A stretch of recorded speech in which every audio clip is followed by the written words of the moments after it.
ખેડૂત ભાઈઓ અને બહેનો, જે ગોળ આપણે ઘરે ખૂબ જ ચાવથી ખાઈએ છીએ, શું તમે ક્યારે વિચાર્યું છે કે જો એ જ મીઠો ગોળ ખેતરની માટીમાં નાખી દઈએ તો શું થશે? પહેલીવાર સાંભળીને તમને થશે કે ભાઈ આ તો ગાંડપણ છે, ખેતરમાં વળી ગોળ શું કામ નાખવાનો, ત્યાં તો યુરિયા અને ડીએપી નાખવાનું હોય. પણ ભાઈઓ, આજે આપણી ચેનલ દ્વારા તમને કૃષિ વિજ્ઞાનનું એક એવું રહસ્ય જણાવવા જઈ રહી છું જે સાંભળ્યા પછી તમારા પગ નીચેથી જમીન ખસી જશે. આ કોઈ સાધારણ વિડીયો નથી. આ વિડીયો તમારી ખેતી જોવાનો નજરિયો, ખેતીનો ખર્ચ અને પાકની પેદાશ ત્રણેય વસ્તુઓ હંમેશા માટે બદલી નાખશે. એટલા માટે એક પણ સેકન્ડ ગુમાવ્યા વગર આ વિડીયોને અંત સુધી ખૂબ જ ધ્યાનથી જોજો. ચાલો જરા પાછળ નજર કરીએ. ત્યારે આટલા બધા ભારે અને મોંઘા રસાયણ ખાતરો નહોતા. વિચારો, ત્યારે માટીની કેવી સ્થિતિ હતી? એ સમયે માટી એટલી બધી ભૂરભૂરી, નરમ અને ફળદ્રુપ હતી કે તેમાં આસાનીથી હાથ અંદર ઉતરી જતો હતો. વરસાદનું પાણી જમીન તરત જ ચૂસી લેતી હતી. પરંતુ આજે શું પરિસ્થિતિ? 8-10 ગણું ઉરિયા, હજારો રૂપિયાનું ડીએપી અને પોટાશ નાખવા છતાં માટી દિવસેને દિવસે પથ્થર જેવી કઠણ બનતી જાય છે. ખેતરમાં પાણી ભરાઈ રહે છે, પાકની પેદાશ ઘટી છે, રોગ જીવાંત વધી ગયા છે, ખેતીનો ખર્ચ આજે આકાશને આંબી રહ્યો છે. પણ સવાલ એ છે કે આખરે આવું કેમ થઈ રહ્યું છે? સત્ય તો એ છે કે ભાઈઓ, વધુ ઉત્પાદનના લોભમાં આપણે આપણી માટીના સૌથી સાચા અને ખરા મજૂરોની નિર્દયતાથી મારી નાખ્યા છે. હા, એવા મજૂરો જે એક પણ રૂપિયો લીધા વગર 24 કલાક આપણા પાક માટે ખાતર બનાવવાનું કામ કરતા હતા. હું વાત કરી રહી છું આપણી માટીના અળસિયાની અને એ કરોડો અબજો મિત્ર જીવાણુઓની, જેને વૈજ્ઞાનિક ભાષામાં બેક્ટેરિયા કે માઇક્રોબ્સ કહેવામાં આવે છે. જ્યારથી આ સૂક્ષ્મજીવો માટીમાંથી ખતમ થઈ ગયા, ત્યારથી તમે ઉપરથી ગમે તેટલા મોંઘા રસાયણો નાખો, તેનો પૂરો ફાયદો ક્યારેય મળવાનો જ નથી. તમને ખબર છે, ડીએપીનો 60% ભાગ માટીમાં લોક થઈને પથ્થર બની જાય છે. ફક્ત 30-40% ખાતર જ છોડ ઉપાડી શકે છે.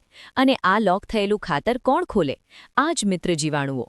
મિત્રો, ગોળ ફક્ત એક મીઠી વસ્તુ નથી. ગોળ એ ઊર્જા અને શુદ્ધ કાર્બનનો દુનિયાનું સૌથી તેજ ખજાનો છે. શેરડીના રસની કલાકો સુધી ઉકાળીને જ્યારે ગોળ બનાવવામાં આવે છે, ત્યારે તેની અંદર રહેલા પ્રાકૃતિક કેલ્શિયમ આયન, એટલે કે લોહ તત્વ, ફોસ્ફરસ, પોટાશ, મેગ્નેશિયમ અને ઝિંક, આ તમામ તત્વો ભેગા થઈ જાય છે. વિચારો, આજ તો અલગથી ખરીદવા માટે તમારે હજારો રૂપિયા ખર્ચવા પડે છે. પણ ખેતીમાં ગોળનું સૌથી મોટું અને મહાન કામ છે તમારી માટીમાં સૂતેલા એ અધમુઆ થયેલા મિત્ર જીવાણુઓને જગાડવાનું. ઉદાહરણ તરીકે, જેમ કે એક નબળા માણસને ભારે કામ કરવા માટે તાત્કાલિક ગ્લુકોઝની જરૂર પડે છે, બરાબર એ જ રીતે માટીના બેક્ટેરિયાને કામ કરાવવા માટે કાર્બન અને મીઠાશની જરૂર હોય છે. ગોળ જ્યારે સિંચાઈના પાણી સાથે ખેતરમાં જાય છે, ત્યારે તેની ઊર્જા મિત્ર જીવાણુઓ માટે રોકેટના ઈંધણ જેવું કામ કરે છે. કલાકોમાં તેની સંખ્યા લાખોમાંથી વધીને કરોડોમાં પહોંચી જાય છે, જેને વિજ્ઞાનની ભાષામાં એક્સપોનેન્શિયલ ગ્રોથ કહેવામાં આવે છે. આ અબજો જીવો જ્યારે ખેતરમાં દોડતા થાય, ત્યારે જૂનું લોક થયેલું ખાતર ઓગળવા લાગે છે, માટી ભૂરભૂરી બને છે અને અળસિયાઓ નીચેથી ઉપર આવવા લાગે છે.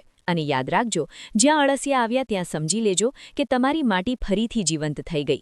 હવે જાણીએ ગોળનો સૌથી અસરકારક ઉપાય, વેસ્ટ ડીકમ્પોઝર સાથે. ભારત સરકારના ગાઝિયાબાદ કેન્દ્ર દ્વારા બનાવેલી આ નાની સીસી જ્યારે ગોળ સાથે મળે છે, ત્યારે ખેતીમાં ચમત્કાર કરે છે. સાવચેતી રાખજો, ગોળ કેવો વાપરવો? સફેદ, ચમકીલો કે રસાયણવાળો ગોળ ક્યારેય ના વાપરશો. તે જીવાણુઓની મારી નાખે છે. હંમેશા જૂનો, કાળો અને સડેલો ગોળ જ વાપરો, જે કદાચ 115 રૂપિયા કિલો મળી જશે.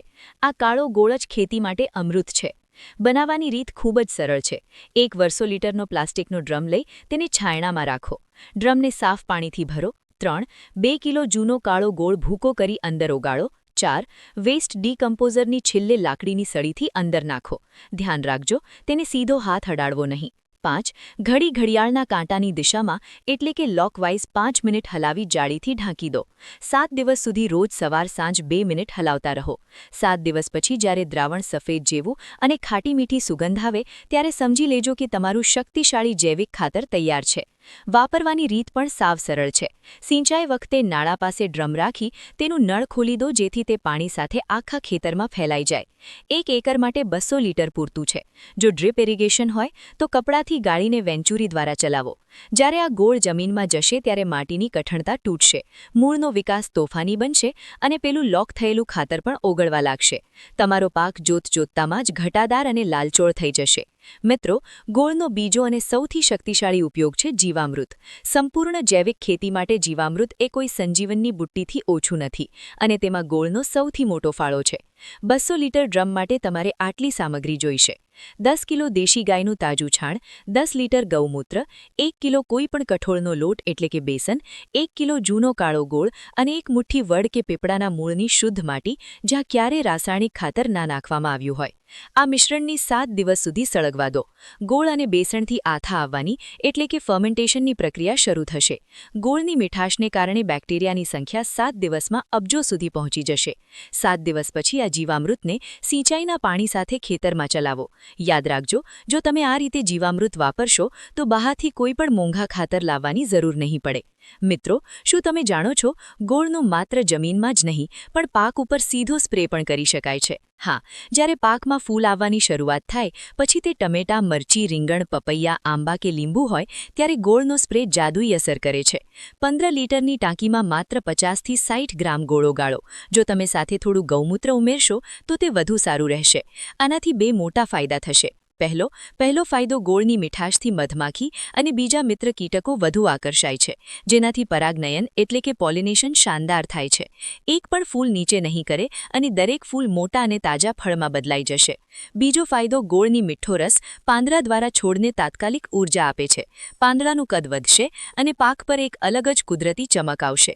પણ એક ખાસ અને સૌથી મહત્વની વાત યાદ રાખજો: ટાંકી દીઠ 60 ગ્રામથી વધારે ગોળ ક્યારેય ન નાખતા. જો વધારે ગોળ નાખશો તો તેનાથી ગેરફાયદો થશે.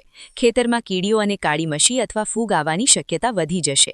એટલે માપનું ખાસ ધ્યાન રાખજો. મિત્રો, ગોળનો ચોથો અને ખૂબ જ મહત્વનો ઉપયોગ છે બીજ ઉપચાર. ઘઉં, ચણા કે કોઈપણ પાકના વાવેતર સમયે રાસાયણિક દવાઓને બદલે ગોળ અને રાખના દ્રાવણથી બીજ સંસ્કાર. રીત સાવ સરળ છે.